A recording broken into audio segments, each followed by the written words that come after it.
Call the honourable member for Deakin. Thanks very much, Mr Deputy Speaker. I rise this evening to highlight the importance to my electorate of the recent signing of contracts between the Linking Melbourne Authority and the East-West Connect Consortium to build and maintain Stage 1 of the East-West Link. As many in this place will know, Stage 1 of the East-West Link involves a 6.6 kilometre freeway standard road, predominantly via two twin tunnels connecting the Eastern Freeway at Hoddle Street with CityLink. I'm very pleased to have been able to secure $1.5 billion in funding from the Commonwealth Government for this city-changing, congestion-busting project. In addition, the Commonwealth will contribute an additional $1.5 billion as part of Stage 2 of the project in future. These two key investments from the Commonwealth Government form part of our economic action strategy as announced in the budget and builds on our commitment from the election to build the roads of the 21st century. The East-West Link understandably enjoys much enthusiasm from the Deakin electorate, as well as those in the eastern suburbs more broadly, as it will end the crippling congestion on the Eastern Freeway, in particular at Hoddle Street and Alexandra Parade, where the Eastern Freeway comes to an abrupt stop and is then funnelled onto already congested local roads. Let's remember the people protesting against the East-West Link were the same people that protested against the Eastern Freeway. And as I say to my residents in Deakin, could you imagine living in the eastern suburbs of Melbourne without the Eastern Freeway? Of course not. This link will also provide a direct connection to the airport from the Eastern Freeway.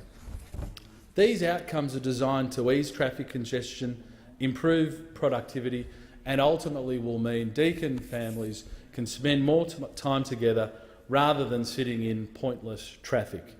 Most importantly, I welcome the news that this project will see more than 6,000 local jobs created during the construction phase of the project, providing a much-needed boost for the Victorian economy. And this is the project that will give the Victorian economy a shot in the arm. However, there is a threat to these important opportunities for Victoria, and that is the election of a state Labor government next month. Daniel Andrews, or Dan Andrews, or Andrew Daniels, whatever he goes by these days, for reasons only known to him, has stated that he will tear up the contracts with East-West Connect, risking our state's reputation and exposing Victorian taxpayers to many millions of dollars of contractual penalties. The Labor Party does have form on this project, though. Before the last election, the Federal Labor Party and former member for Deakin abandoned the people of Deakin, including those in Ringwood, Vermont, Nunawading, Mitcham, Heathmont and Croydon, and of course all other parts of Melbourne's east, by opting to put thousands of jobs at risk and condemning commuters to congestion and gridlock for decades to come, simply to secure support with their inner-city Green constituency.